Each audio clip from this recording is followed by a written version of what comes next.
তেজগাঁ থেকে সংবাদ সন্ধানী আপনাদের সাথে আছি আমি মাহমুদা মৌমিতা এবং আমি গোলাম কিবরিয়া। জানাচ্ছি শিরোনামগুলো। দেশে করোনায় আরো ৩৪ মৃত্যু, নতুন রোগী ১,৪৪৪ জন। চলমান বিধিনিষেধ বাড়ল ৬ জুন পর্যন্ত।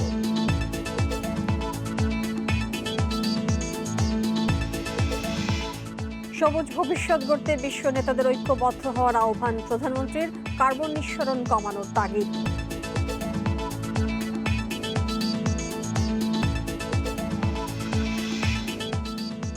মামুনুলের অ্যাকাউন্টে ১ বছরে ৬ কোটি টাকা লেনদেন, অনুদান ব্যবহার হতো রাজনৈতিক কাজে।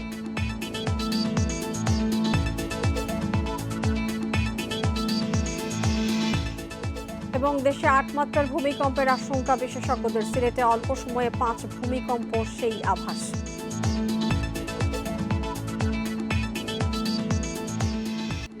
এতক্ষণ শিরোনাম শুনছিলেন, এবারে চলে যাচ্ছে পুরো খবরে।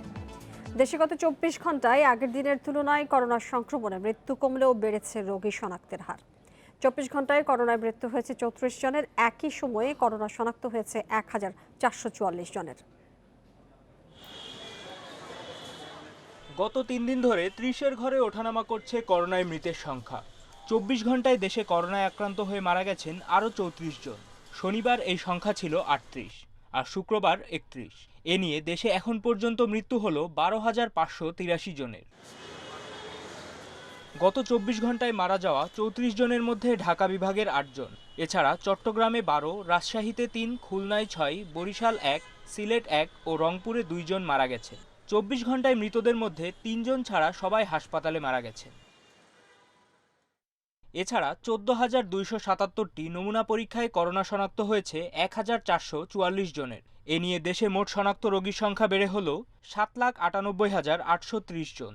আগের দিনের তুলনায় পরীক্ষা বিবেচনায় শনাক্তের হার বেড়ে দাঁড়িয়েছে ১০.১১%। স্বাস্থ্য অধিদপ্তর জানায়, এপ্রিলের তুলনায় সংক্রমণ নিয়ন্ত্রণে থাকলেও ভবিষ্যতে যে কোনো পরিস্থিতির জন্য প্রস্তুতি রাখা হয়েছে। সরকারি প্রতিষ্ঠান এবং বেসরকারি প্রতিষ্ঠান সহ কোভিড জেনারেল বেডের সংখ্যা হচ্ছে প্রায় ৫,১৬২ এবং সকলকে আনন্দের সঙ্গে জানাতে পারছি এর মধ্যে প্রায় ৪,২৮৯টি বেড কিন্তু এখন খালি আছে। তাহলে আমাদের যদি কোনো রোগী এসে যায় অথবা সংক্রমণ যদি কোথাও কোথাও বৃদ্ধিও হয়, এই সাধারণ বেডে কিন্তু আসলে রোগীর সংখ্যা আমরা দিতে পারবো। ২৪ ঘন্টায় করোনা থেকে সুস্থ হয়েছেন আরও ১,৩৯৭ জন। এখন পর্যন্ত সুস্থ হয়েছেন ৭,৩৮,৮০৫ জন। মাহমুদুর নবী, independent news. Rajshahi medical college হাসপাতালে গত ২৪ ঘন্টায় করোনায় ১২ জনের মৃত্যু হয়েছে। এর মধ্যে ৭ জনই চাঁপাইনবাবগঞ্জের। সকালে এ তথ্য নিশ্চিত করেন রাজশাহী মেডিকেল কলেজ হাসপাতালের পরিচালক ব্রিগেডিয়ার জেনারেল মোহাম্মদ শামীম ইয়াজদানি। তিনি জানান, চিকিৎসাধীন অবস্থায় করোনা আক্রান্ত ও উপসর্গ নিয়ে এসব রোগী মারা গেছেন। বর্তমানে করোনা উপসর্গ এবং আক্রান্ত হয়ে হাসপাতালে চিকিৎসাধীন আছেন ২০৪ জন। চাঁপাইনবাবগঞ্জ ও রাজশাহী জেলার কিছু অংশে করোনা সংক্রমণ ব্যাপকভাবে ছড়িয়ে পড়েছে। এসব রোগীদের চিকিৎসা দিতে গিয়ে সাধারণ রোগীদের সেবা দিতে হিমশিম খেতে হচ্ছে চিকিৎসকদের। এদিকে করোনা সংক্রমণ ব্যাপকভাবে বাড়ায় রাজশাহী মেডিকেলে চিকিৎসা দিতে নানা সমস্যায় পড়তে হচ্ছে তাদের। চাঁপাইনবাবগঞ্জ থেকে এতগুলো রুগী আসছে, কিন্তু একজন ডাক্তারও আসে না, কিন্তু তারা কিন্তু ওখানে রুগী যাইতে আমাদের এখানে ট্রান্সফার করে দিচ্ছে। আমরা আজকে ডিজি হেলথ বরাবর আমরা এটা একটা চিঠি লিখছি এবং আমি পার্সোনালি কথা বলবো এখনই যে আমরা এইভাবে সহায়তা পাচ্ছি না।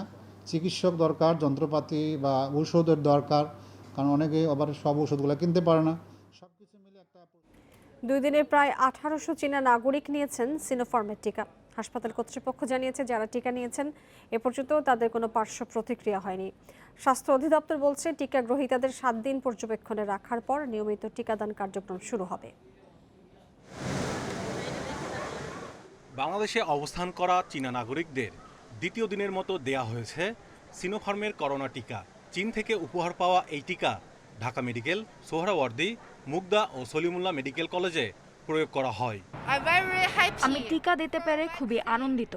বাংলাদেশ ও চীনের বন্ধুত্ব দীর্ঘজীবী হোক।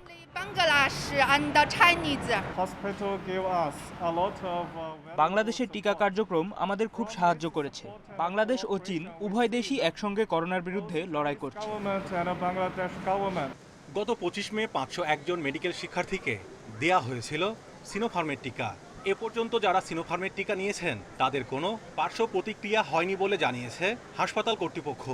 চীনা এম্বাসি এবং এখানকার যারা ভলান্টিয়ার হিসেবে কাজ করছেন চীনা নাগরিকদের মধ্যে, ওনারা আমাদেরকে কোনো টিকা নেওয়ার পরে তাদের কোনো পার্শ্ব প্রতিক্রিয়া হয়েছে সেটা আমাদেরকে ইনফর্ম করেনি। তবে আশা করা যাচ্ছে সবাই টিকা নিয়ে সুস্থ রয়েছেন। গত 25 তারিখে আমাদের যে শিক্ষার্থী, আমাদের যে মেডিকেল স্টুডেন্ট, তাদের 130 জনকে দিয়েছি এবং তাদের আধা ঘন্টা আমরা কিন্তু অবজার্ভ করেছি এবং পরবর্তীতে তাদের সবাইকে আমরা ফলো আপ করছি, কারো কোনো অসুবিধা হয় নাই। সবকিছু ঠিক থাকলে জুনের প্রথম সপ্তাহ থেকে গণটিকা কার্যক্রম শুরু হতে পারে বলে জানিয়েছে স্বাস্থ্য অধিদপ্তর। মেডিকেল স্টুডেন্ট এবং নার্সিং স্টুডেন্ট তারা কিন্তু এই ভ্যাকসিনের প্রথম দিকে পেয়েছেন। 7 দিন তারা বর্তমানে অবজারভেশনে রয়েছেন।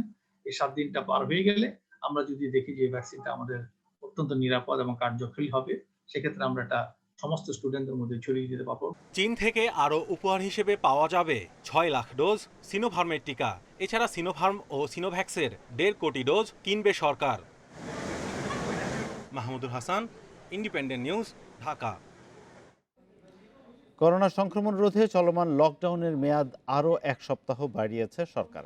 আগামী 6 জুন পর্যন্ত অব্যাহত থাকবে আগের সব বিধিনিষেধ।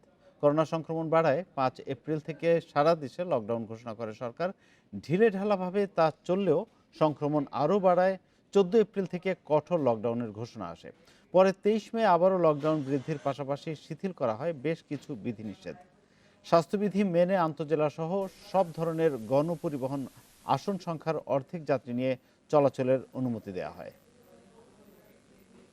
সরকার আরও 1 সপ্তাহ, যেভাবে আমরা গত 23 তারিখে 24 তারিখ থেকে 23 তারিখ পর্যন্ত যে প্রজ্ঞাপনটি দিয়েছিলাম, তার আলোকেই আরও 1 সপ্তাহের জন্য এটা সেভাবেই চলমান থাকবে।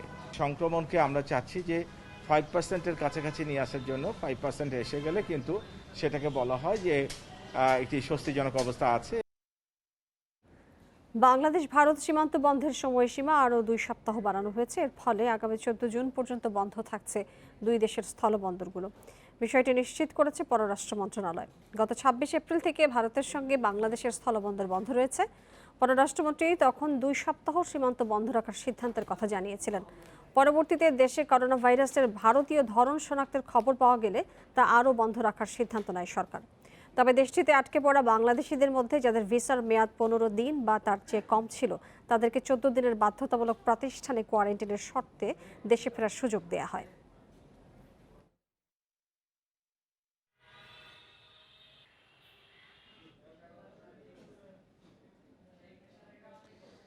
সারা দেশে করোনা সংক্রমণ পরিস্থিতি কিছুটা নিয়ন্ত্রণে এলেও ভারতের সাথে সীমান্ত ঘেঁষা এলাকাগুলোতে শনাক্তের হার বাড়ছে হু হু করে। সংক্রমণের হার 71% হওয়ায় মোংলায় চলছে 8 দিনের কঠোর বিধিনিষেধ।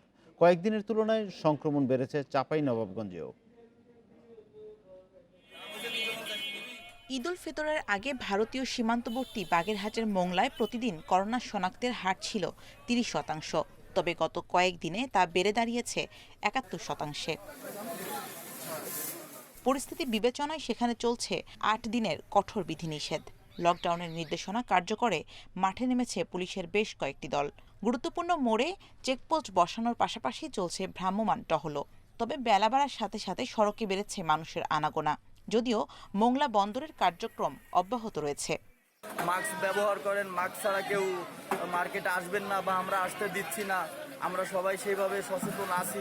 লোকজনকেও আমরা সচেতন করেছি যেন তারা তাদেরকে দিকে নজরদারি রাখে, তারা বাইরের ভিতরেই থাকে। যতগুলো এন্ট্রি পয়েন্ট আছে সেখানে চেকপোস্ট বসিয়েছি এবং জনসাধারণের চলাচল সীমিত করার জন্য লক্ষ্যে যা কিছু করার দরকার সেটা আমরা করছি এবং শহরের মেইন পয়েন্টে আমাদের চেকপোস্ট আছে। এদিকে চাঁপাইনবাবগঞ্জে আবারও বাড়ছে করোনা সংক্রমণ। 24 ঘন্টায় সেখানে শনাক্তের হার প্রায় 57%। পরিস্থিতি মোকাবেলায় ঘোষিত 7 দিনের লকডাউনের 6ষ্ঠ দিনেও অবশ্য থেমে নেই মানুষের চলাচল। অযথা চলাচল নিয়ন্ত্রণে হিমশিম আইন শৃঙ্খলা বাহিনী। ভারতীয় ভ্যারিয়েন্টের কমিউনিটি ট্রান্সমিশন হওয়ায় লকডাউনের মেয়াদ বাড়ানোর দাবি সচেতন মহলের। সরকার বলছে 5% হলে স্কুল খুলবে, সেক্ষেত্রে আমাদের 56%, 57% যদি হয়ে যায় তাহলে তো সেক্ষেত্রে আমাদেরকে অবশ্যই লকডাউন বাড়াতে হবে। সংক্রমণ নিয়ন্ত্রণে না এলে লকডাউন বাড়ানোর ইঙ্গিত দিয়েছেন জেলা সিভিল সার্জন। বেসিক্যালি একদিনের আপনার রিপোর্ট দেখে বা 2 দিনের রিপোর্ট দেখে এক্স্যাক্টলি কি অবস্থা বলা যায় না। মিটিংয়ে উপস্থাপন করব, তারপর কমিটি যা সিদ্ধান্ত নেবে সেটাই ইমপ্লিমেন্ট হবে। এদিকে গোপালগঞ্জের তেলিভিটা গ্রামে চতুর্থ দিনের মতো চলছে লকডাউন। ভারতীয় ভ্যারিয়েন্ট আছে কিনা জানতে আইডিসিআরে নমুনা পাঠানো হয়েছে। Shamima Rahman, independent news desk. করোনার ঝুঁকি যতটা সম্ভব কমিয়ে সরকার শিক্ষা প্রতিষ্ঠান খোলার চেষ্টা করছে বলে জানিয়েছেন শিক্ষামন্ত্রী ডাক্তার দীপুমণি। সকালে একটি বেসরকারি বিশ্ববিদ্যালয়ের ভার্চুয়াল অনুষ্ঠানে আবারও এই কথা জানিয়েছেন তিনি। তবে ঠিক কবে নাগাদ খোলা সম্ভব হবে তা নিশ্চিত করেননি শিক্ষামন্ত্রী। তিনি বলেন, আগামী 13 জুন মাধ্যমিক এবং উচ্চ মাধ্যমিক খুলে দেওয়ার চেষ্টা চলছে। এছাড়া শিক্ষার্থীদের টিকাদান সম্পন্ন করে বিশ্ববিদ্যালয় খুলে দেওয়া হবে। এর আগে শিক্ষা প্রতিষ্ঠান না খুলেও অনলাইনে শিক্ষা কার্যক্রম অব্যাহত থাকবে বলে জানিয়েছেন শিক্ষামন্ত্রী ডাক্তার দীপুমণি। যতখানি কম ঝুঁকি নিয়ে আমরা যখনই খুলে দিতে পারবো, আমরা কিন্তু চাই যে যত দ্রুত সম্ভব, আমাদের চেষ্টা যত দ্রুত সম্ভব আমরা খুলতে পারি। সেজন্য স্বাস্থ্যসম্মত স্বাস্থ্যবিধি সমস্ত মাথায় রেখে সেগুলোকে সবভাবে মেনে বজায় রেখেই আমরা আমাদের শিক্ষা প্রতিষ্ঠানগুলো খুলবার ব্যাপারে আমাদের সর্বাত্মক প্রচেষ্টা চালিয়ে যাচ্ছি। নতুন প্রজন্মের জন্য সবুজ ভবিষ্যৎ গড়তে বিশ্ব নেতাদের আরও নিবিড়ভাবে কাজ করার আহ্বান প্রধানমন্ত্রী শেখ হাসিনার। উন্নয়ন কর্মকাণ্ড বাস্তবায়নে কার্বন নিঃসরণের হার কমানোর তাগিদও তার। দক্ষিণ কোরিয়ার সিউলে P4G বৈশ্বিক জোটের ভার্চুয়াল সামিটে এসব কথা বলেন শেখ হাসিনা। জলবায়ু পরিবর্তনে ক্ষতিগ্রস্ত দেশের মধ্যে অন্যতম বাংলাদেশ। পরিবর্তিত অবস্থায় খাপ খাইয়ে নিতে বছরে ব্যয় হচ্ছে 42,500 কোটি টাকা। এর বাইরে মোট ক্ষতি জিডিপির প্রায় 5%। জলবায়ু পরিবর্তনের বিরুদ্ধে লড়াই ও টেকসই উন্নয়ন লক্ষ্যমাত্রা অর্জনে 2017 সালে গঠিত হয় partnering for green growth and the global goals 2030 P4G। রোববার দক্ষিণ কোরিয়ার রাজধানী সিউলে হওয়া ভার্চুয়াল সামিটে বক্তব্য রাখেন জাতিসংঘ মহাসচিব সহ বিশ্ব নেতারা। সামিটের লিডার সেশনে সবুজ উন্নয়নের লক্ষ্যে দেশের অর্জন তুলে ধরেন প্রধানমন্ত্রী শেখ হাসিনা। বলেন, এ লক্ষ্য অর্জনে পুরো বিশ্বের ইতিবাচক মনোভাবের প্রয়োজন রয়েছে। Bangladesh is the first LDC to establish a climate change trust fund with its own resources. P4G এর সদস্য রাষ্ট্র বাংলাদেশ বর্তমানে কম কার্বন উৎপাদন পথকে অনুসরণ করছে। আমাদের জাতীয় সৌরশক্তি অ্যাকশন প্ল্যান 2021-2041 এর পূর্বাভাস বলছে 2041 সালের মধ্যে বাংলাদেশ 40 গিগাওয়াটের বেশি জ্বালানি আসবে নবায়নযোগ্য খাত থেকে। ক্লাইমেট ভালনারেবল ফোরামের চেয়ারপারসন হিসেবে আমরা গ্লোবাল সেন্টার অন অ্যাডাপ্টেশনের দক্ষিণ এশিয়া কার্যালয় স্থাপন করেছি। বাংলাদেশের মূল উদ্দেশ্য হল জলবায়ু ঝুঁকির মুখে থাকা এবং স্থানীয়ভাবে নেওয়া অভিযোজন উদ্যোগগুলো তুলে ধরা। জলবায়ু পরিবর্তন মোকাবিলা, টেকসই প্রবৃদ্ধি ও 2030 সালের মধ্যে সবুজ বিশ্ব গড়তে 3 দফা পরামর্শও দেন ক্লাইমেট ভালনারেবল ফোরামের বর্তমান chairperson Sheikh Hasina. P4G needs to campaign more about its action-oriented approach. প্রথমত, P4G-র 5টি মূল নির্ধারিত বিষয়কে সামনে রেখে কর্মপরিধি নির্ধারণ এবং আরও বেশি বিনিয়োগকারী, উদ্ভাবক, নীতি নির্ধারক ও সৃজনশীল উদ্যোক্তাদের নিযুক্ত করার মাধ্যমে প্রচারণা চালানো। দ্বিতীয়ত, সবুজ উন্নতি এবং বৈশ্বিক লক্ষ্যমাত্রা 2030 অর্জনে সামাজিক অগ্রসরতার পাশাপাশি বৈশ্বিক অগ্রসরতাও প্রয়োজন। এবং তৃতীয়ত, আমরা যারা এই P4G সামিটে অংশ নিয়েছি, আমাদের পরবর্তী প্রজন্মের জন্য সবুজ ভবিষ্যৎ অর্জনে আরও ঘনিষ্ঠভাবে কাজ করতে হবে। The participating leaders in the P4G summit সবুজ প্রবৃদ্ধি নিশ্চিতে 2041 সালের মধ্যে নবায়নযোগ্য জ্বালানির উৎপাদন বাড়াতে বিশ্ব সম্প্রদায়ের প্রতি আহ্বানও জানিয়েছেন প্রধানমন্ত্রী। অনিমেষ কর, ইন্ডিপেন্ডেন্ট নিউজ, ঢাকা।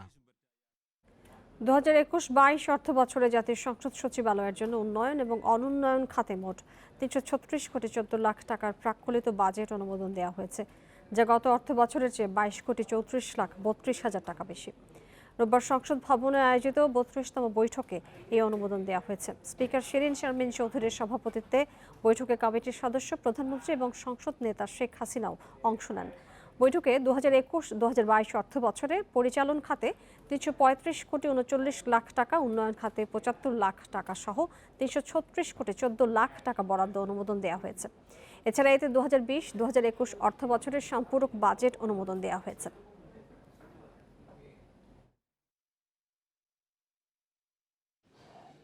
হেফাজত নেতা মামুনুল হকের অ্যাকাউন্টে গত 1 বছরে 6 কোটি টাকার লেনদেনের প্রমাণ পেয়েছে পুলিশ। হেফাজতের টাকা লেনদেনে কোনো স্বচ্ছতা ছিল না বলেও দাবি পুলিশের। রোববার বিকেলে ডিবি কার্যালয়ে সংবাদ সম্মেলনে ডিবির যুগ্ম কমিশনার মাহবুব আলম জানান, মাদ্রাসা ও রোহিঙ্গাদের জন্য হেফাজতের কাছে আসা অনুদান রাজনৈতিক কাজে ব্যবহার হতো। সেই সাথে হেফাজত নেতারা বিপুল পরিমাণ টাকা আত্মসাৎ ও লুটপাট করেছে বলেও জানান তিনি। হেফাজতের অনুদানের বড় অংশ প্রবাসীদের কাছ থেকে আসতো বলেও জানায় পুলিশ।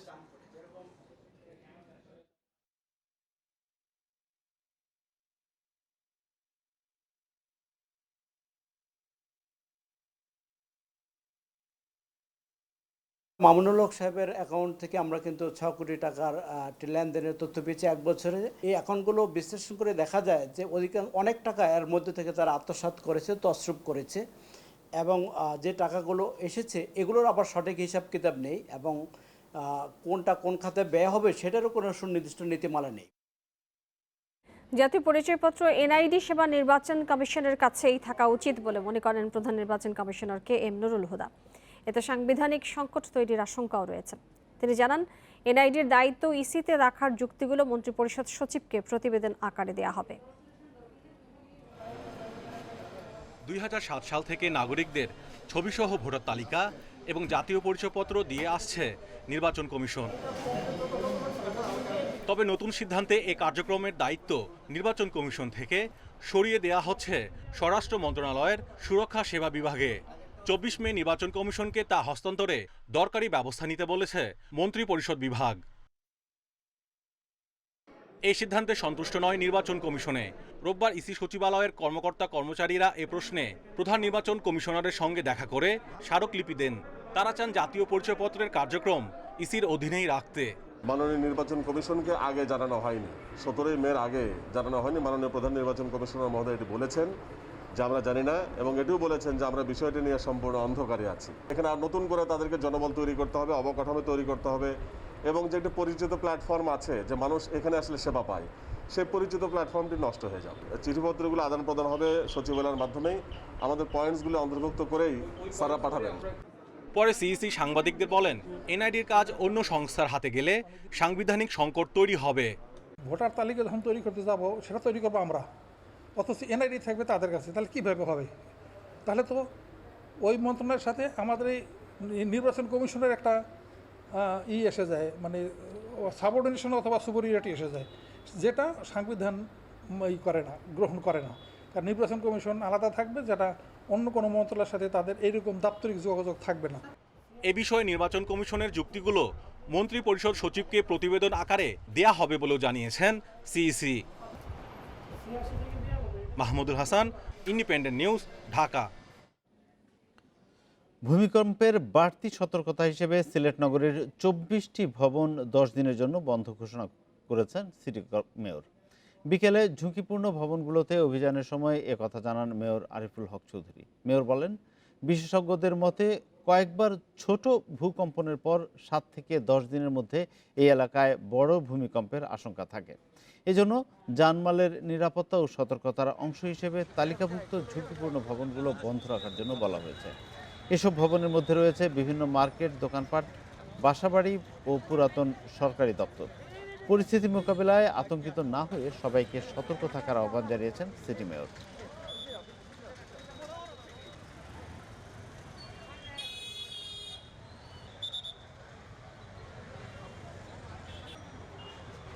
যেহেতু ভূতত্ত্ববিদরা এটা বলছেন, আমাদের জানমালের রক্ষার স্বার্থে আমরা আগাম প্রস্তুতি নিচ্ছি যাতে মানুষের ক্ষতি না হয়। এর জন্য আমরা যে কয়টা মার্কেটের তালিকাভুক্ত এগুলোতে আমরা আসছি। তারপরেও যারা বাইরে, আমি অনুরোধ করছি যাদের কাছে যেতে পারবো না, যারা মনে করবেন যে এটা ঝুঁকিপূর্ণ, তারাও নিজ দায়িত্বে তারা এইটুকু সময় বেঁধে দেওয়া এবং এই সময়টুকু বন্ধ রাখা ভালো। দেশে 8 মাত্রার ভূমিকম্পের আশঙ্কা করছেন বিশেষজ্ঞরা। বলছেন, সিলেটে অল্প সময়ে 5টি ছোট ছোট ভূমিকম্প সেই আভাসই দিচ্ছে। আবহাওয়া অধিদপ্তরও বলছে, ভৌগোলিক অবস্থানের কারণে অনেক দিন ধরেই ভূমিকম্প ঝুঁকিতে রয়েছে সিলেট এবং চট্টগ্রাম। ইন্ডিয়ান, ইউরেশিয়ান ও বার্মা 3টি গতিশীল প্লেটের সংযোগস্থলে বাংলাদেশের অবস্থান। এর মধ্যে ইন্ডিয়ান প্লেট ও বার্মা প্লেটের সংযোগস্থলে অবস্থিত সিলেট, যার উত্তরে ডাউকি ফল্ট। বিশেষজ্ঞরা বলছেন এই প্লেটগুলো খুবই সক্রিয় ও পরস্পরের দিকে ধাবমান, যে কারণে প্রচুর শক্তি জমেছে, ফলে অতিমাত্রায় ভূমিকম্প ঝুঁকিতে বাংলাদেশ। ঢাকা বিশ্ববিদ্যালয়ের গবেষণায় দেখা গেছে ডাউকি ফল্ট এবং সিলেট থেকে টেকনাফ ও চট্টগ্রামের পাহাড়ি অঞ্চলে গত 500 থেকে 1000 বছরে বড় ভূমিকম্পের উৎপত্তি হয়নি। গবেষকরা বলছেন সিলেটের সাম্প্রতিক ভূমিকম্পগুলোকে বড় ভূমিকম্পের পূর্বাভাস ধরে নেওয়া যায়। এই শক্তি যদি ছেড়ে দেয় তাহলে 8 মাত্রার অধিক ভূমিকম্প হওয়ার সম্ভাবনা রয়েছে। অনুমান করা যায় যে এই যে ছোটোখাটো যে ভূমিকম্প ওই সক্রিয় প্লেটগুলাতে বা ফাটলগুলাতে যেটা সংঘটিত হচ্ছে সেটা ভবিষ্যতে বড় ভূমিকম্পের বা নিকট ভবিষ্যতে বড় ভূমিকম্প হওয়ার সম্ভাবনা রয়েছে।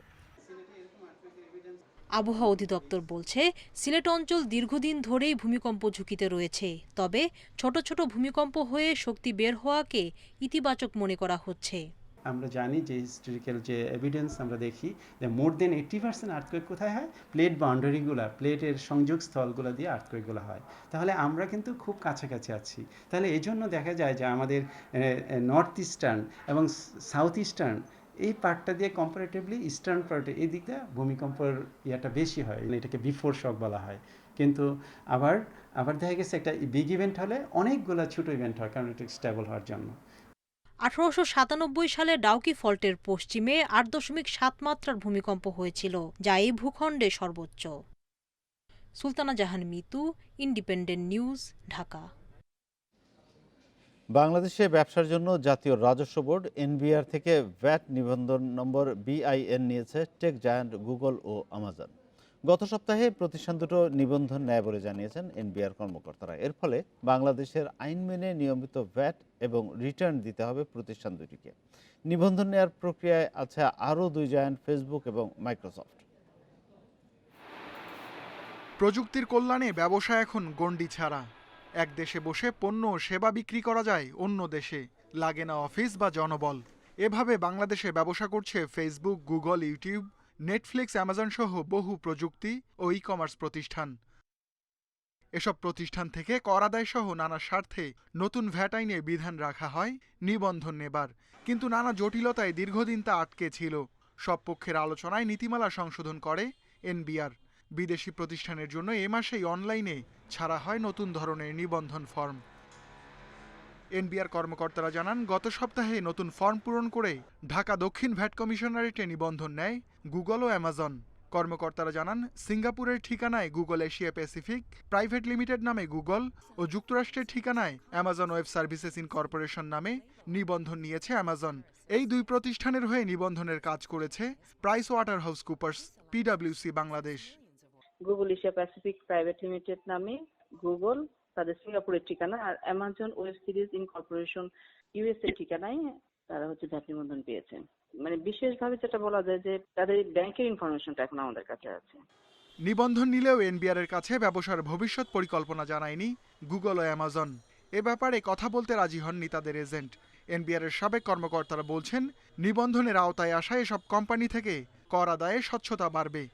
ব্যবসার ক্ষেত্রে একটি ইতিবাচক এই কারণে যে আন্তর্জাতিক খ্যাতিসম্পন্ন এই সমস্ত কোম্পানি এখানে ব্যবসা পরিচালিত হওয়ার ফলে একটি সুস্থ প্রতিযোগিতা তৈরি হবে।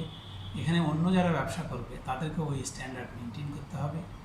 বাংলাদেশের সাধারণ মানুষ তারা অনলাইন বিজনেসের ক্ষেত্রে অত্যন্ত স্ট্যান্ডার্ড সার্ভিস তারা পাবেন। সংশ্লিষ্টরা জানিয়েছেন, টেক জায়ান্ট ফেসবুক ও মাইক্রোসফটও ব্যবসা নিবন্ধন নেয়ার চূড়ান্ত পর্যায়ে আছে। যদিও এখন এজেন্টের মাধ্যমে ভ্যাট দিচ্ছে ফেসবুক। এছাড়া হইচই, নেটফ্লিক্স সহ আরও কিছু অনলাইন প্রতিষ্ঠান দ্রুতই ভ্যাট নিবন্ধনের আওতায় আসবে বলে জানান এনবিআর কর্মকর্তারা। Ruhul Amin, independent news, Dhaka. 3 বছর 3 মাস পর ঢাকা স্টক এক্সচেঞ্জের প্রধান সূচক DSEX 6000 পয়েন্টের মাইল ফলক অতিক্রম করেছে।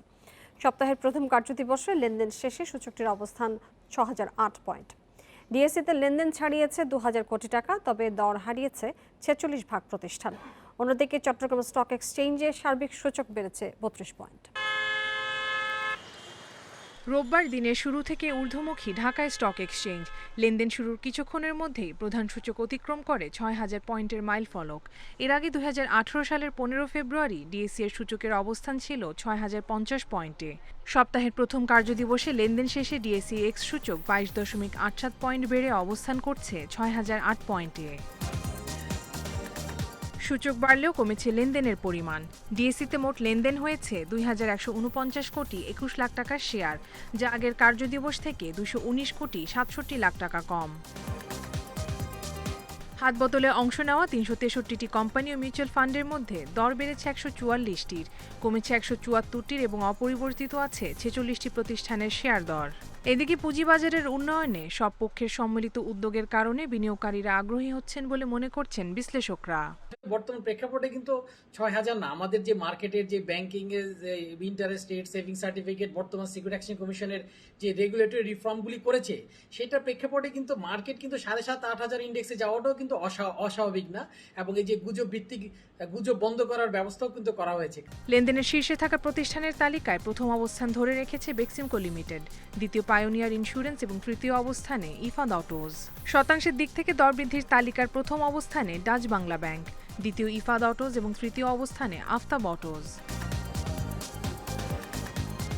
অন্যদিকে চট্টগ্রাম স্টক এক্সচেঞ্জে সার্বিক সূচক বেড়েছে ৩১.৯৪ পয়েন্ট। লেনদেন হয়েছে ১০৯ কোটি ২ লাখ টাকার share. Koptia Mumtahana, independent news, Dhaka. এদিকে ঢাকা স্টক এক্সচেঞ্জকে আরও শক্তিশালী করার পাশাপাশি এর কর্পোরেট সুশাসন নিশ্চিত করার বিষয়ে জোর দিয়েছেন প্রধানমন্ত্রীর বেসরকারি শিল্প ও বিনিয়োগ বিষয়ক উপদেষ্টা সালমান এফ রহমান।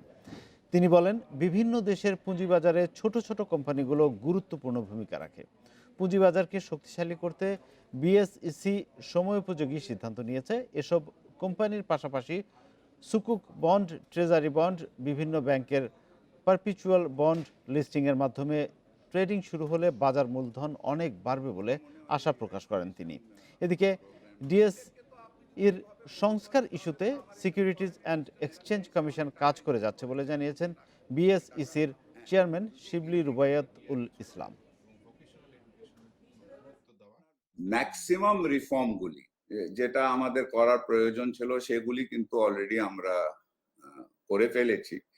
এক জায়গায় আমি কিন্তু মনে করি আমাদের এখনো দুর্বলতাটা আছে, এবং আমি জানি এসসিসি চেয়ারম্যান মহোদয় এটা নিয়ে অনেক কাজ করতেছেন, আমিও নিজে এটা নিয়ে কাজ করেছি। সেটা হলো আমাদের ঢাকা স্টক এক্সচেঞ্জ। আমাদের ঢাকা স্টক এক্সচেঞ্জকে আমাদের ওখানে যে কর্পোরেট গভর্নেন্স, ওখানকার ম্যানেজমেন্ট, এটাকে আমাদেরকে কিন্তু আরো শক্তিশালী করতে হবে। যুক্তরাষ্ট্রের ফ্লোরিডায় বন্দুকধারীর গুলিতে অন্তত ২ জন নিহত হয়েছেন, আহত হয়েছেন কমপক্ষে ২০ জন। এখনও কাউকে গ্রেপ্তার করা হয়নি। রোববার মিয়ামিতে এই হতাহতের ঘটনা ঘটে। পুলিশ জানায়, মিয়ামির কাছে একটি হলের বাইরে ভিড়ের মধ্যে এলোপাতাড়ি গুলি চালায় ৩ হামলাকারী। পরে তারা সেখান থেকে পালিয়ে যায়। এর আগে ক্যালিফোর্নিয়ার বন্দুকধারীর গুলিতে ৯ জন নিহত হয়েছেন। গান ভায়োলেন্স আর্কাইভের হিসাবে যুক্তরাষ্ট্রে বছরে ২৩০ অনুযায়ী পারফর্ম করতে ব্যর্থ। সবচেয়ে বাজে অবস্থা টেস্ট দলের। ভারসাম্য ফিরিয়ে আনতে আবারও অভিজ্ঞতায় গুরুত্ব দিচ্ছে বিসিবি। নতুন চুক্তিতে লাল বলের ক্রিকেটে ফিরতে পারেন মাহমুদুল্লাহ। বিশ্বকাপ কিংবা চ্যাম্পিয়ন্স ট্রফি বড় মঞ্চে জ্বলে ওঠেন রুটিন মেনে। ফিনিশিংয়ের অভ্যেসটা মজ্জাগত। গণমাধ্যমে তিনি নেপথ্যের নায়ক, কোণঠাসা প্রতিপক্ষের চোখে সাইলেন্ট কিলার। সীমিত ওভারের ক্রিকেটে অন্যতম ভরসা, কিন্তু অভিজাত ফরম্যাটে ব্রাত্য। টেস্টে টাইগারদের নড়বড়ে পারফরম্যান্সে দীর্ঘমেয়াদে কোপটা পড়েছে পরীক্ষিত রিয়াদে।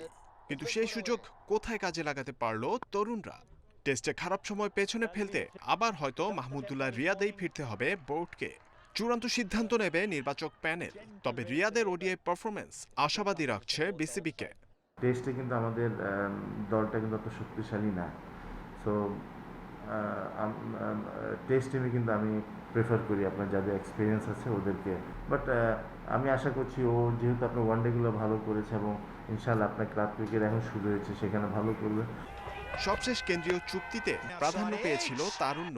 কিন্তু মুমিনুল, তামিম, মুশফিক, মিরাজ ছাড়া প্রত্যাশা মেটাতে পেরেছেন এমন ধারাবাহিক পারফর্মার খুঁজে বের করা মুশকিল।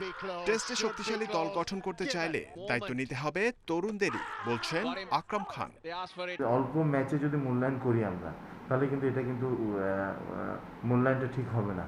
প্লেয়ারকেও কিন্তু একটা জিনিস করতে হবে যে ওরা যে অপরচুনিটি পাচ্ছে, ওই অপরচুনিটিটা যেন ওরা প্রপার ওয়েতে কাজে লাগায়। টি-20 বিশ্বকাপের আগে মনোযোগটা আরও সরেছে অভিজাত ফরম্যাট থেকে। গুছিয়ে নেওয়ার কাজে আবার অভিজ্ঞতায় নির্ভর করতে হচ্ছে ম্যানেজমেন্টকে। কিন্তু পুরো প্রক্রিয়া ব্যর্থ হয়ে যাবে যদি তরুণরা সামনে না এগিয়ে আসে। জহিরুল ইসলাম, ইন্ডিপেন্ডেন্ট নিউজ, ঢাকা। 1 বছরের বেশি সময় পর কাল মাঠে গড়াচ্ছে করোনায় স্থগিত ঢাকা প্রিমিয়ার লিগ। টি-20 বিশ্বকাপ বিবেচনায় এবছরের সংস্করণ হবে 20 ওভারে। প্রথম দিন আলাদা ম্যাচে মাঠে নামছে আবাহনী, মোহামেডান, প্রাইম ব্যাংক সহ 12 ক্লাব। শেরেবাংলা ও বিকেএসপির 2 ভেন্যুতে প্রতিদিন 6টি করে ম্যাচ। ঢাকার ক্লাব ক্রিকেটের ঐতিহ্যবাহী 2 দল আবাহনী এখনও নাম ধরে রেখেছে। মোহামেডান ঐতিহ্য হারিয়েছে অনেক আগেই, তবে নতুন কমিটি এসে সাদা কালোদের ভাগ্য বদলের দায়িত্ব নিয়েছে। এবছর মোহামেডানকে নেতৃত্ব দেবেন সাকিব। জাতীয় দলের আরেক সতীর্থ তাসকিন আছেন সাদা কালো ডেরায়। বাকিরা ঘরোয়া ক্রিকেটে নিয়মিত পারফর্মার। অনুশীলনে যোগ দিতে না পারলেও শাইনপুকুরের বিপক্ষে খেলবেন সাকিব। সাকিব যেই টিমে থাকবে ওই টিম সবসময় কিন্তু একটা চ্যাম্পিয়ন ফাইট টিম হয়ে থাকে। আমরা প্রতিটা ম্যাচ বাই ম্যাচ প্ল্যান করব এবং আমাদের প্রত্যেকটা ম্যাচে 2 পয়েন্ট খুবই ইম্পর্টেন্ট। তারকায় ভরপুর আবাহনী। শ্রীলঙ্কার বিপক্ষে সিরিজ শেষ করে যোগ দিয়েছেন মুশফিক, লিটন, নাইম শেখ, সাইফুদ্দিনরা। কনকাশন চোটে অস্বস্তি নেই সাইফুদ্দিনের। পার্টেক্সের বিপক্ষে আগের বছরের অভিজ্ঞতায় এবার সতর্ক আকাশী নীলরা। আমার তো মনে হচ্ছিল যে আমি শেষ 100ও খেলতে পারতাম, বাট যাই হোক ফিজিও হয়তো বা রিস্ক নেয় নাই। এখানে লাইটলি নেওয়ার কিছু নাই, ডোমেস্টিকে সবাই ভালো খেলে। আর যেহেতু অনেক দিন ধরে যারা ঘরোয়া লিগ খেলে আসছে, অনেকদিন খেলা নেই, তারা আরও বেশি উদ্বিগ্ন। বিকেএসপিতে প্রাইম ব্যাংক ও গাজী গ্রুপের ম্যাচে চোখ রাখবে সবাই। মুখোমুখি তামিম ভার্সেস রিয়াদ। 2 দলের মিডিওকার ক্রিকেটারের ছড়াছড়ি, তবে রুবেল, মুস্তাফিজ, শরীফুলদের অভিজ্ঞতা এগিয়ে রাখবে প্রাইম ব্যাংকে। ওভারঅল টিমটা এক্সপেরিয়েন্স এবং অসাধারণ টিম কম্বিনেশন আছে, যে টিমটা নিয়ে আমরা খুবই ভালো রেজাল্ট আশা করতে পারি। বিকেএসপিতে আছে আরও 2 ম্যাচ। লেজেন্ডস অব রূপগঞ্জের প্রতিপক্ষ ওল্ড ইউএইচএস। 4 নম্বর মাঠে প্রাইম দোলেশ্বর খেলবে ব্রাদার্সের বিপক্ষে। শেরেবাংলায় দিনের দ্বিতীয় ম্যাচে শেখ জামালের প্রতিপক্ষ খেলাঘর। শুরুর 4 থেকে 5 ম্যাচ মাশরাফির সার্ভিস পাবে না ধানমন্ডি দলটি। করোনা পজিটিভ ইমরুলকে নিয়ে অনিশ্চয়তা আছে। প্রথম থেকেই জয়ের অভ্যাস গড়ার প্রত্যয় অধিনায়ক সোয়ানের। Saiful Majumder, independent news. Premier league cricket শুরুর আগে জৈব সুরক্ষা বলয় নিয়ে তোড়জোড় ক্রিকেট পাড়ায়। দেশের শীর্ষ পর্যায়ের 4টি হোটেলে রাখা হবে ক্রিকেটারদের। নিয়ম ভঙ্গের ঘটনা ঘটলে সিদ্ধান্ত নেবে টেকনিক্যাল কমিটি। বিসিবির ইউটিউব চ্যানেলে সবগুলো ম্যাচের লাইভ স্ট্রিমিং হবে, জানিয়েছেন সিসিডিএম চেয়ারম্যান গাজী এনাম। 1 বছরের বিরতির পর আবার এসেছে মাঠে নামার সুযোগ। আন্তর্জাতিক ব্যস্ত সূচি ও আসন্ন টি-20 বিশ্বকাপ সামনে রেখে পাল্টে গেছে সংস্করণ। টি-20 উৎসবে মেতে ওঠার আগে মনোযোগ মাঠের বাইরের লড়াইয়ে। জৈব সুরক্ষা বলয় যতটা সম্ভব নিখুঁত রাখার চ্যালেঞ্জ নিচ্ছে সিসিডিএম। যদি কোনো প্লেয়ার বা কোনো যদি মনে হয় তাদের কোনো ধরনের সিমটমস আছে, তাহলে অবশ্যই আমরা সাথে সাথে তাকে টেস্ট করা হবে এবং আইসোলেট করা হবে টেস্টের আগের থেকেই। তো আমরা কিন্তু 2টা জিনিস যেটা করেছি প্লেয়ারদের জন্য, ন্যাশনাল টিমের কিছু প্লেয়ারদের যদি তারা চায় তাদেরকে সিঙ্গেল রুম দেওয়া হচ্ছে, তাদের ওয়াইফদেরকে নিয়েও তারা কিন্তু ওখানে উঠতে পারে, তাদেরকেও তাহলে 2টা টেস্ট করে আসতে হবে। সুরক্ষা বলয়ে প্রতি দলে সর্বোচ্চ ক্রিকেটার সংখ্যা 17। কেউ আক্রান্ত হলে ঘাটতি পূরণ হবে অপেক্ষমান তালিকা থেকে। এখানে আমাদের কোভিড প্রোটোকলে যেটা আমাদের একটা রাখা হয়েছে, we will always make sure কোনো সিমটমস বা কোনো কিছু আছে নাকি। আমরা এটার জন্য আমরা একটা এভরিডে আমরা তাদের সাথে চেক করব যে এভরিবডি ইজ ডুইং ফাইন। দরকার হলে আমরা র্যান্ডম টেম্পারেচার চেক করব। আসর শুরুর ঠিক আগে করোনা সংক্রমণের ঘটনা ভাবাচ্ছে আয়োজকদের। দ্বিতীয় দফা করোনা পরীক্ষায় পজিটিভ হয়েছেন তুষার ইমরান, ইমরুল কায়েস, সাদমান ইসলাম সহ 9 ক্রিকেটার ও কোচিং স্টাফ। জহিরুল ইসলাম, ইন্ডিপেন্ডেন্ট নিউজ, ঢাকা। আর সেই সাথে শেষ করছি আজকের সংবাদ সন্ধ্যা। শেষ করার আগে শিরোনামগুলো আরেকবার। দেশে করোনায় আরও 34 মৃত্যু, নতুন রোগী 1444 জন, চলমান বিধিনিষেধ বাড়ল 6 জুন পর্যন্ত।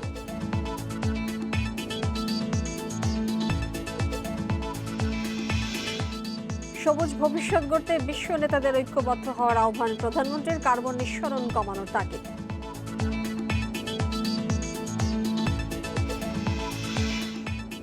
মামুনুলের অ্যাকাউন্ট থেকে 1 বছরে 6 কোটি টাকার লেনদেন, অনুদান ব্যবহার হতো রাজনৈতিক কাজে।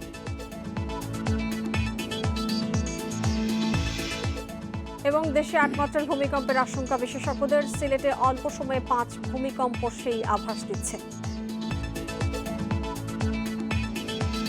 এই ছিল আজকের সংবাদ সন্ধ্যার আয়োজনে।